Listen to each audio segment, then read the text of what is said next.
ज्यादा दूर भागे नहीं होंगे, उस तरफ देखो तुम लोग। संजय के हाथ में गोली लगी थी। वो और अभिनव रात के अंधेरे में एक पतली सी गली में छुपे हुए थे। अच्छा बेटा, जल्दी बाहर आ जाओ। अभिनव, मेरी बात सुन बेटा, तुम यहाँ से भाग जाओ, वरना ये लोग तुझे भी मार डालेंगे। बाहर सड़क पर उनकी गाड़ी खड़ी थी और उसी गाड़ी के पास खड़ा था राणा।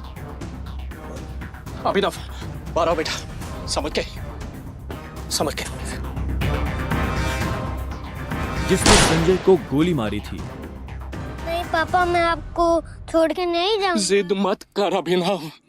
बेटा देख, मैं तो अपनी जिंदगी जी चुका हूँ। अब जो भी करना है तुम्हें करना है, सब कुछ तुम्हें संभालना है।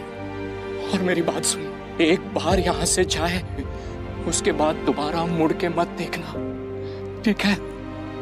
संजय ने कहा और अपनी उंगली में से एक सोने की अंगूठी निकालकर अभिनव को थमा दी। उस पर टी लिखा हुआ था। और एक बात हमेशा याद रखना, अपनी आखिरी सांस तक लड़ना है, समझ गया ना टाइगर? संजय ने अभिनव के माथे को चूमा। Run tiger, run tiger run! और अपनी बंदूक लेकर उन लोगों का सामना करने के लिए गली से बाहर निकल गए। संजय जैसे ही अपनी गाड़ी के पास पहुंचे तो राणा ने संजय पर बंदूक तान दी।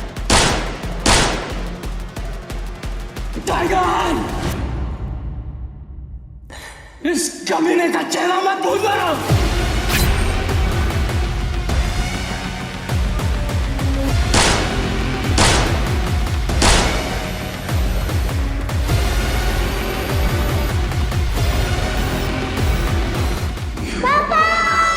अभिनव चिल्लाया और अचानक से उसकी नींद खुल गई। पसीने में तरबतर अभिनव अपने बिस्तर पर उठकर बैठ गया और गहरी सांसें लेने लगा। 18 साल, पिछले 18 सालों से ये सपना इसी तरह से अभिनव को परेशान कर रहा था। अभिनव ने पहले अपनी उंगली में पहनी उस अंगूठी को देखा और फिर बाथरूम की तरफ बढ़ने लगा। अभिनव गुड़गांव में रहता था और डिलीवरी बॉय का काम करता था। हालांकि इस काम में उसका मन नहीं लगता था, लेकिन अनाथ आश्रम से निकलने के बाद उसके पास ये करने के अलावा और कोई चारा नहीं था। 18 साल की उम्र में उसने अपना खर्च खुद उठाना शुरू कर दिया था। उसकी जिंदगी में बस एक ही खुशी थी, उसकी गर्लफ्रेंड वैभवी। जब भी वो वैभवी को देखता तो अपने सारे दुख भूल जाता था। और आज तो वैभवी का जन्मदिन था, इसलिए अभिनव जल्द से जल्द उससे मिलना चाहता था। अंकल, ये केक कितने का है? 600 गए और ये पेस्ट्री? वो 60 गए। एक दे दीजिए। असल में अभिनव और वैभवी ने ये तय किया था कि वो पैसे जोड़कर अपने लिए किराए का एक बड़ा घर लेंगे, इसलिए वो पैसे वेस्ट नहीं करना चाहते थे। Thank you. कुछ देर के बाद जब वो वैभवी के घर के बाहर पहुंचा तो उसने देखा वहाँ काफी रंगीन लाइट्स जल रही थी और वहाँ से तेज म्यूजिक की आवाज आ रही थी।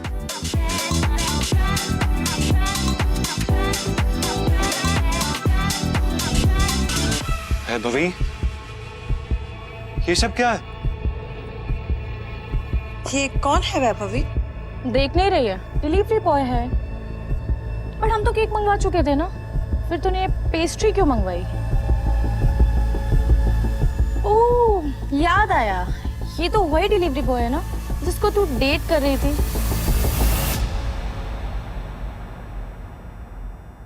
ओह कम ऑन यार वैभवी, तेरा स्टैंडर्ड इतना गिर जाएगा मुझे नहीं पता था। Babe, happy birthday babe.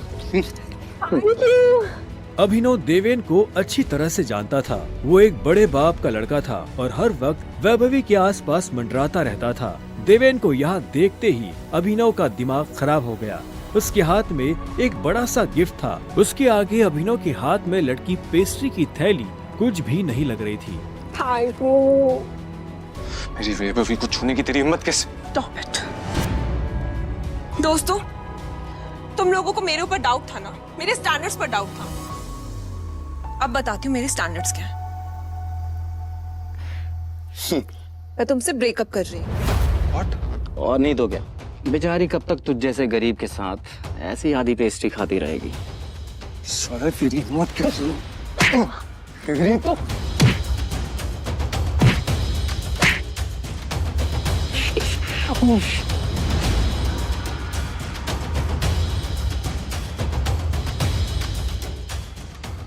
ये तुमने ठीक नहीं किया वैभवी।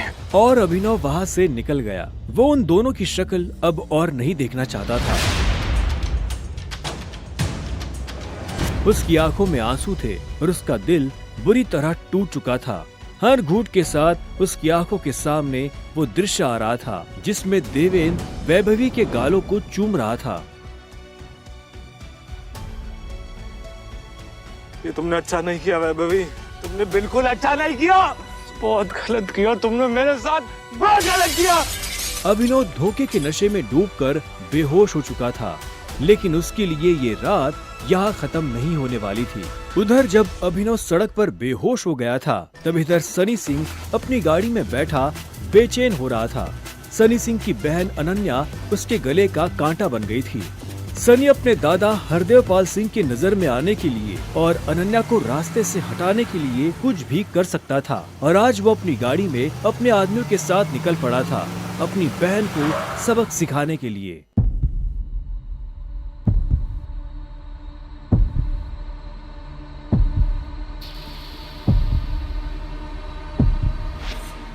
जल्दी करो, गाड़ी में डालो इसे।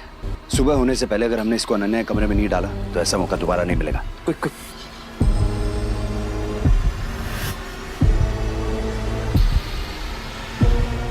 सनी के आदमी अभिनव को उठाकर सीधा रूम नंबर 409 में घुस गए। से कपड़े उतारो और बेड पे लिटाओ उसको। कपड़े उतारो उसको। उन्होंने अभिनव को बहुत आहिस्ते से उस बिस्तर पर लेटा दिया। वहाँ पहले से सनी की बहन अनन्या सोई हुई थी। सुबह जब अभिनव ने करवट बदली तो उसका हाथ एक नरम हाथ से टकरा गया। अभिनव की नींद टूटी और उसने देखा कि वो एक अनजान लड़की के बगल में लेटा हुआ था।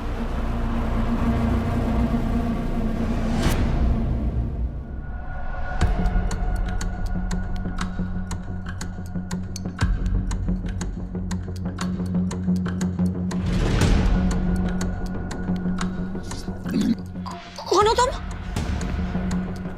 तुम मेरे कमरे में क्या कर रहे हो? तुमने मेरे साथ क्या किया? अबे नहीं, वो भी इस हाल में। छी छी छी छी छी छी छी। शेम ऑन यू बहना। मुझे तो तुम्हारे कैरेक्टर पर हमेशा से डाउट था। इतनी बार मैंने दादाजी को समझाया, बोला, पर हर बार बोले मेरी अनन्या ऐसा नहीं कर सकती। लो, कर दिया तुम्हारी अनन्या ने ऐसा। अब पता है दादाजी को उनकी पोती की ये जो रंग रलियां चल रही है, इनका से लाइव टेलीकास्ट दिखाने के लिए मैंने उन्हें यहाँ बुला लिया। भाई मुझे नहीं पता, भरोसा करिए। क्या हुआ, कैसे हुआ? मैं जानती तक नहीं इस लड़के को, नहीं जानती भाई। मैं भी, हम दोनों के बीच में कुछ भी नहीं हुआ। नहीं। इससे पहले कि अभिनव सफाई देता, अनन्या और सनी के दादा हरदेव पाल सिंह कमरे में पहुंच चुके थे। उनके पहनावे से समझ आ रहा था कि वो बहुत अमीर आदमी थे। अनन्या को इस हाल में देख उनकी आंखें गुस्से में लाल हो गई थी। मुझे तुमसे ये उम्मीद नहीं थी। दादाजी, आप जैसा सोच रहे वैसा बिल्कुल नहीं है। अनन्या, तुम्हें अच्छे से नियम पता थे, फिर भी तुमने सारे नियम तोड़ दिए। नहीं दादाजी, नहीं। और तू? जब अभिनव की नजर हरदेव से मिली तो उसे लगा कि वो अपनी आंखों के सामने मौत देख रहा है। तूने मेरी पोती के साथ रात गुजारी है ना?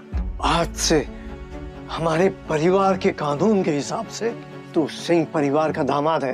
क्या? उन दोनों के बीच में लेकिन कुछ हुआ ही नहीं है। जी, कुछ नहीं हुआ है। कुछ नहीं किया ना तुम दोनों ने? तो क्या ये था?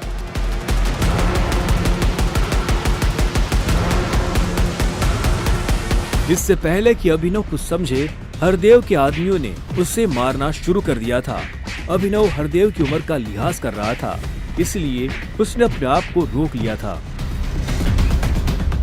अनन्या, इसे हॉस्पिटल भेज देना ताकि शाम को अकरम की पार्टी में आने के लिए ठीक ठाक से तैयार हो जाए। और याद रखना, मुझे शाम को अकरम की पार्टी में ये तुम्हारे साथ जरूर नजर आना चाहिए।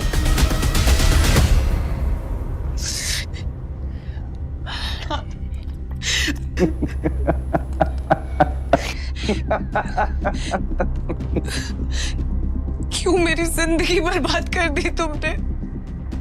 क्यों? अभिनव के पास इस सवाल का कोई जवाब नहीं था।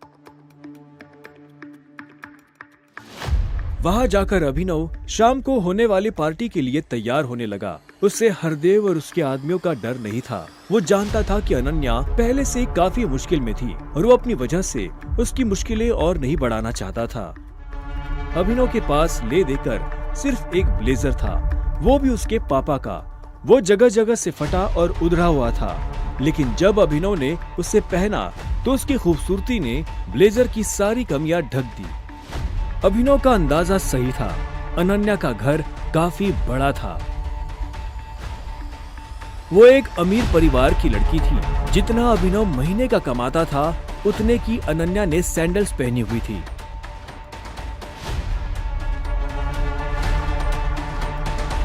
अनन्या की आंखों में दिख रहा था कि वो अभिनव से कितनी नफरत करती थी। अभिनव भी पार्टी में इतने बड़े लोगों के बीच जाने से घबरा रहा था। उसी घबराहट में उसने कब अपने पापा की अंगूठी को उंगली में गोल गोल घुमाना शुरू कर दिया, उसे पता ही नहीं चला।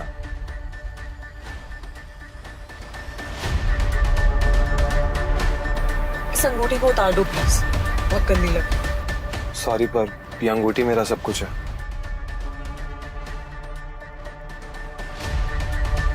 अकरम का घर किले जैसा था, जिसके चारों तरफ बाउंसर्स बंदूकें लिए खड़े थे। जैसे ही अनन्या और अभिनव अंदर आए तो इतने में उसकी नजर देवेन से टकरा गई।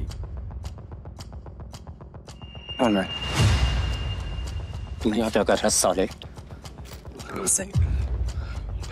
My husband. अनन्या पागल हो गई हो तुम? इस सड़क छाप में ऐसा क्या देख लिया किससे शादी कर ली? जुबान संभाल के बात कर। नहीं तो क्या कर लेगा तू? बोलना, क्या कर लेगा? देवेन भी तैश में आ गया। अभिनव उसके ऊपर हाथ उठाने ही वाला था कि इतने में उन दोनों का झगड़ा देख पार्टी का ऑर्गेनाइजर अकरम वहां पहुंच चुका था। क्या हो रहा है यहाँ?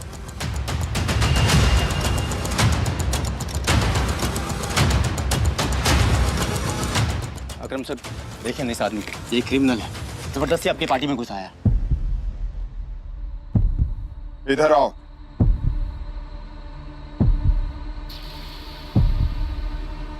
कौन हो तुम और यहाँ कैसे आए? एक्चुअली ये मेरे पति है। अकरम को अनन्या की बात पर विश्वास नहीं हुआ। तुम इस पार्टी में इनवाइटेड नहीं हो। इससे पहले कि मैं पुलिस को बुलाऊं, चले जाओ यहाँ से। Thank you Akram sir. और अनन्या तुम भी इससे दूर रहो, साला गरीब कहीं का। रुको। अकरम भागते हुए अभिनव के पास गया और उसकी अंगूठी को देखने लगा। मुझे तुमसे कुछ जरूरी बात करनी है, अकेले में। अच्छा चलो। अकरम ने कहा और अभिनव का हाथ पकड़कर उसे अपने साथ अंदर ले जाने लगा। अनन्या, देवेन, सनी और पार्टी में मौजूद बाकी लोग ये देख हैरान हो गए थे। कुछ देर बाद जब वो अकरम के कमरे में पहुंच गए तो अकरम ने दरवाजा बंद किया और अभिनव के पास आकर बोला, मैं तुम्हारी ये अंगूठी देखना चाहता हूँ। क्यों? करो बात, मैं ऐसे मांगने वाला नहीं हूँ, बस मुझे इसमें कुछ देखना है, please.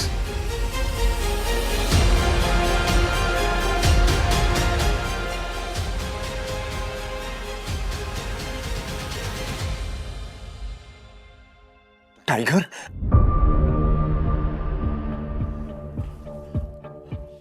Tiger?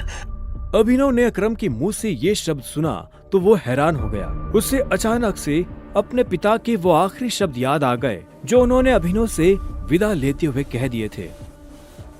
Run tiger run! लेकिन अभिनव हैरान था। उससे समझ नहीं आ रहा था कि अकरम ये सब कैसे जानता था। आखिरकार मैंने तुम्हें ढूंढ ही लिया टाइगर। टाइगर? हाँ, पिछले 18 सालों से मैं तुम्हें ढूंढने की कोशिश कर रहा हूं। तुम हमारे टाइगर हो, हमारी हजारों करोड़ों की एम्पायर के वारिस, जिसे हम 3 दोस्तों ने मिलकर शुरू किया था। मैं, तुम्हारे पापा संजय गढ़वाल और राणा अग्निहोत्री। वो देखो। इतना कहते ही अकरम ने दीवार पर टंगी एक तस्वीर की तरफ इशारा कर दिया, जिसमें संजय, अकरम और राणा तीनों मौजूद थे। राणा को देख अभिनव को झटका लगा। उसकी आंखों के सामने वो सपना फिर से हरा हो गया, जो वो हर सुबह देखकर उठता था। उस रात अभिनव के पिता को जिस आदमी ने गोली मारी थी वो राणा था। दोस्त होने के बावजूद राणा ने अभिनव के पिता के साथ गद्दारी की थी। अभिनव की आंखें चिंगारी सी लाल हो गई। क्या हुआ? तुम इतना गुस्से में क्यों? नहीं, मैं ठीक हूँ। आप मुझसे कुछ कहना चाहते थे? हाँ, तो मैं तुम्हें हमारी कंपनी द माफिया किंग के बारे में कुछ बताने वाला था, जिसे हम 3 दोस्तों ने मिलकर खड़ा किया था। द माफिया किंग, जिसके नाम से पॉलिटिशियन, सेलिब्रिटीज, इस देश का सबसे बड़ा आदमी भी कांपता था। लेकिन तुम्हारे पापा के जाने के बाद सब कुछ बिखर गया, और इस दौरान हमारे कई दुश्मन खड़े हो गए, जिसमें सबसे बड़ा दुश्मन है इकबाल शेखावत। वो तुम्हें कई सालों से ढूंढने की कोशिश कर रहा है, ताकि तुम्हें मारकर वो हमारा नामो निशान खत्म कर देना चाहता है। फिलहाल द माफिया किंग का सारा काम राणा का बेटा मोंटी संभाल रहा है। अब तुम आ गए हो तो इस कंपनी की भाग दौड़ तुम संभालोगे। अपने पापा के काम को अब तुम्हें आगे बढ़ाना होगा टाइगर। ये सुनते ही अभिनव के कान खड़े हो गए थे। कल तक उसकी जेब में 100 रुपए भी नहीं थे, और आज अचानक वो हजारों करोड़ की कंपनी का मालिक हो गया था। अब आगे क्या होने वाला था? क्या अभिनव अपने पिता की मौत का बदला ले पाएगा? कैसे एक डिलीवरी बॉय संभालेगा अपने पिता की हजारों करोड़ की कंपनी द माफिया किंग को? जानने के लिए सुनते रहिए द रिटर्न ऑफ टाइगर, सिर्फ पॉकेट FM ऐप पर। अभिनव की जिंदगी